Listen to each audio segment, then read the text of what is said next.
When you started trading, have you ever considered how much of a fight it will be? That you will constantly be getting in your own way, sabotaging your success, and repeating the same mistakes over and over again and beating yourself up for it? Well, you can relax now because this is not entirely your fault. And today I will tell you why and what to do about it.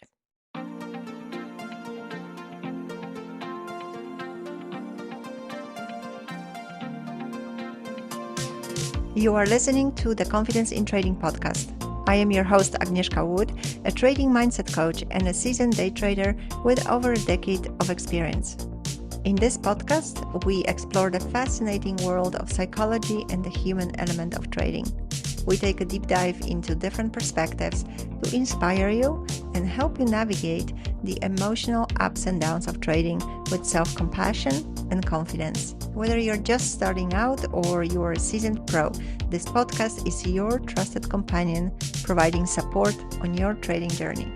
Get ready to boost your confidence and unlock the secrets to mastering your mindset for success. Welcome to episode number 26, How to Stop the Trading Fight. Today I am going to get very personal with you. I have seen you struggle and fight. I have seen you win and then fall back into the old patterns. And I have seen you beating yourself up for it. So today I would like to help you understand the fight that you are in.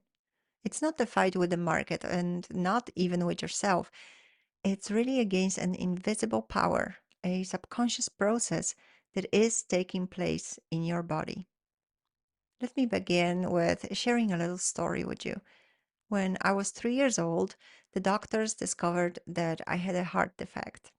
So I ended up having a heart surgery and a pretty traumatic stay in a hospital. As my mom told me, I was there just for a week, but in my memory, it was at least a month. And even though I was very young, certain images, feelings, and even sounds from that time are still vivid in my memory. That surgery and the following years had an incredible impact on my psyche. I was being bullied by kids at school and during my summer vacations because of my quite extensive scar on my back from the incision. I used to regularly experience sharp pain in my heart area, followed up by shortness of breath and a panic attack. Every time that happened, I thought there was something seriously wrong with my heart and I might possibly be dying. It could have been caused by me overhearing a story that my mom once was telling someone about a girl who died at the age of 16. She had the same kind of operation as I did, and when growing up, something went wrong as a result of it. That was enough for me as a child to know I'm in danger. My panic attacks turned into a routine, and they were not taken seriously or addressed in any way. And my cardiologist was saying my heart was fine, that I was just stressing out, and that I should stop it. So I had to somehow deal with it on my own as a child and as a teenager. And after I survived my 16th birthday, I stopped worrying about my heart and the panic attacks subsided. Regardless how hard it was for me at that time, this childhood trauma made me a very strong person. It made me a survivor. I've learned really well how to deal with crisis situations, calm myself down, overcome the challenge, and do it all on my own. I've learned not to count on help, just fighting and coming on top. And I'm telling you this childhood story because it has been a key element to my transformation as a trader. After being stuck in a failing cycle for 2 years, constantly losing all my profits and fighting the market all the time, I started having some serious health issues that had no physical ground. It was simply the stress that started to have an impact on my health. And one Saturday afternoon, my body simply said, "Stop that madness." All of a sudden, I started getting a terrible headache, and in a matter of minutes, I felt very dizzy. And I was home alone, and after 10 minutes or so, I was sitting on the couch feeling like I was about to faint. So I decided to call 911. When the ambulance showed up, It appeared that my sugar dropped to a critical level. The nurse told me I could have died. After that incident, I started having similar sensations as I was having as a child, including the panic attacks. Nearly 30 years later, just like with a touch of magic wand, my childhood trauma showed up. And that was for me a serious warning signal and scared the heck out of me. That's when I decided to take a break from trading. I went to see a psychologist, and at some point, she asked me why I just simply don't give up trading if it gives me so much stress and trouble. She simply said, "Why don't you stop?" And I will never forget what I said. I answered, "I cannot." What I felt at that moment was a pivotal point in my trading journey. I felt that survivor in me. I couldn't just quit, but I also knew I couldn't go on like this either. I left her office, and at this point, I knew I had to do something. So I took a break from the market and I started looking deeper into what was keeping me in that self destructive cycle. How did I keep myself stuck? And I was fortunate that I had a strong background as a life coach and NLP master practitioner because that helped me in that process. I discovered that the very same survival mechanism that helped me get through the difficult times as a child was now showing up in my trading, making me act against my best interest. I just kept fighting. Taking a loss was giving up, losing the fight. What I also realized was that I was so used to acting out of my survival instinct that subconsciously I was creating situations where I could put my strong survival skills to use. And I would go against the trend and keep fighting. And not only in trading, I was doing it in my private life as well. In relationships, jobs, my businesses, never let myself thrive, even when there was an opportunity to do so. I would instead choose the path of the most resistance so that I could overcome the challenge again and feel good about myself. It made me feel strong and invincible, like I achieved something big. But in reality, I was just running in circles. What was mind blowing to me was to learn that our body gets addicted to the chemicals that are released in the survival mode. So the body asks for more. And that's how this becomes a vicious cycle. This way of living just felt familiar. I knew exactly how to handle a challenge, fighting and not giving up. And trading was the domain that has initiated the change. It's changed the way I live from surviving to thriving. The market is an environment that by default triggers survival mode. It is uncertain, unpredictable, and many times can be pretty hostile. And most traders entering the field are not prepared and they do not realize how stressful the environment that they are exposing themselves to is. Stress impacts how you think, how you feel and behave. In trading, it makes you repeat the same mistakes all over. Stress sabotages you, and if you are not aware of how it does it and do not learn how to manage it, you might be stuck in the same sabotaging patterns for years. Our body is made to react to stress in ways meant to protect us against threat from predators and other aggressors. It activates the survival mode. While such threats are pretty rare today, we have other modern ways to activate this response. And in trading, you are exposing yourself to a threat situation on a daily basis. The risk of losing money, the possibility of being wrong, the risk of failing, not being able to trade because you lose too much, losing trust. Plus, there is the risk that what happened in the past might happen again, missing the opportunity or losing again. On top of that, the fear of the unknown is causing additional distress and discomfort. Is my decision right? Is this trade going to work? Am I going to lose or and so on?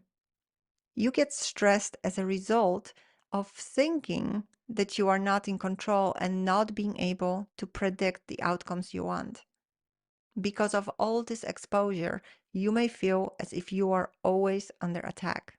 And you keep activating your natural stress response, preparing your body to fight or flight. And all that happens while you're trying to deliver a good trading performance. Trading is definitely not just a cognitive activity, reading charts and analyzing the market, following the news, drawing conclusions. It brings up a lot of emotions and a lot of stress. So, how does that natural stress response work? When you face a perceived threat, for instance, a possibility of losing on a trade or missing a trade, there's this tiny region in your brain that sets off an alarm system in your body. When the survival system is activated, your heart rate and blood pressure increases, your blood flow to the digestive organs reduces, and it increases to the extremities for action. You also get a surge of hormones such as adrenaline and cortisol, the stress hormone. There are changes in your body that enable you to flee or fight, heightening your level of preparedness for physical action. And the regeneration and regulation activities of the body, such as digestion or the ability to relax, are put on a temporary hold. And once a perceived threat is over, everything returns to typical levels, and other systems go back to their regular activities. Now, when you expose yourself to stressors all the time, that fight or flight reaction stays turned on. The long term activation of the stress response system and too much exposure to cortisol and other stress hormones can disrupt almost all the body's processes. And the stress doesn't necessarily have to be a real situation. You can turn the stress response on just by thinking about a past or future stressful situation. Your body will physiologically respond as if you were in a real life situation. From the body perspective, if you live in stress, you live in survival. Our body is not designed for long term stress. That's what does the real damage because the body does not get a chance to regenerate. The high cortisol level breaks down the immune system and we get ill. And healing takes longer because, in the state of emergency, that's simply not the priority of the body. Many times, people under stress sleep less because of the level of adrenaline, and the less you sleep, the more stressed you are. The issue with the repeated and long term stress in trading is that all the mobilization in the body does not get used. We don't fight or flee, not physically at least. So your heart stays at an accelerated rate, resulting in high blood pressure or arrhythmia. And this arousal state often makes people feel anxious, shaky, and emotionally reactive. When we are in a stress response, our cognitive function gets impaired. Most people under the influence of stress response don't think clearly, and because the blood flows away from the cognitive center of the brain, they simply unconsciously react instead of planning their actions. If you are not getting the results you want and you are stuck repeating the same behavior patterns, it's most likely because your stress turns a survival response on over and over again. Let me put it this way. You cannot improve your trading results if you are under constant stress. You cannot perform well if you are in a survival state because your automatic response will simply take over and make you repeat the old behavior. It will make you fight the market. And that's when it feels like something just takes control over you and you find yourself making trading decisions you cannot explain later on. So you see that getting out of the fading cycle in trading is really about getting out of your automatic stress response. And unfortunately, it is not going to happen by itself. You have to do the work. There comes a point in your trading journey when you have to ask yourself, what is the price am I willing to pay for staying in the game? How can you continue trading but don't let it affect you in a negative way. I have seen so many traders hoping their struggle to be over one day, but I have not seen one that managed to get out of the fading cycle without changing their stress responses and learning how to self-regulate. So by now, you're hopefully wondering, okay, but how do I do that? How can I trade without activating my natural stress response? And the most effective way to do that is by developing your emotional intelligence. That is the ability to recognize, understand, and manage your emotions. Emotional intelligence is incredibly important in trading because it not only helps you manage stress, but it is also key to developing resilience, which is the ability to recover quickly from setbacks and maintaining focus on long term goals. A lot of stress and activation of your survival response comes from anticipation of what might happen. You might be thinking about a potential loss, being wrong, or missing a trade. If you can write down your thoughts during a trading day, you will be able to discover what emotions those thoughts are triggering. This kind of journaling will give you valuable insights into how your emotions are affecting your trading. Identifying the thoughts that trigger negative emotions will allow you to change them so they don't activate the stress response. You can basically shift the way you think about what is stressing you out. Also, learn how to recognize your emotions. Learn to bring awareness to your body and stay with your attention on the actual experience of what you sense. You can do that when you are in a trade or when you are about to get into one. For one, it helps you keep your thoughts in the present moment and takes you out of your head. So you'll be less prone to have those thoughts that might be predicting some potential threats and catastrophic scenarios that will activate your survival response. And secondly, your body can sense things faster than your conscious awareness takes notice of them. So often your body will give you signals that can feed your decisions. I also recommend meditation. It's a great way to calm your nervous system and learn to bring your attention to where you want to be. When we meditate, we practice noticing when our mind has wandered. So you can become familiar with the feeling of fixing your attention on an object and keeping it there. It will help you learn how to stay in the role of an observer in a relation to your thoughts and your emotions, which will help you become more objective and therefore less emotional towards what is happening in front of you. Developing awareness of your thoughts is the first step toward changing your automatic programming because you cannot change what you are not aware of. And if you would like to learn how to do that and how to stop your automatic response, but you are not sure where to begin, check out my group coaching program, the Trading Mindset Mastery Journey. This weekend only, we have a special offer giving you an additional 3 months on top of the 6 months of personalized life coaching, which is value of almost $300. You will also get lifetime access to comprehensive content, free access to an exclusive community of traders, and so much more. If that is something you are interested in, please check out tradingmindsetmastery.com. And remember, this special offer expires at the end of this weekend, and it started this morning. I hope this episode has brought more awareness about what you are exposing yourself to in the market and encourage you to take it seriously. Your health and overall well being is at stake here, and no amount of money is worth it. Thank you for listening to the Confidence in Trading podcast. If you are enjoying my show, please leave a review on Apple Podcasts and tell me what you like about it. Thanks to you, more traders will be able to find me, and together we'll make a bigger impact. So thank you so much. If you are new to my show, don't forget to subscribe so you can come back for the next episode.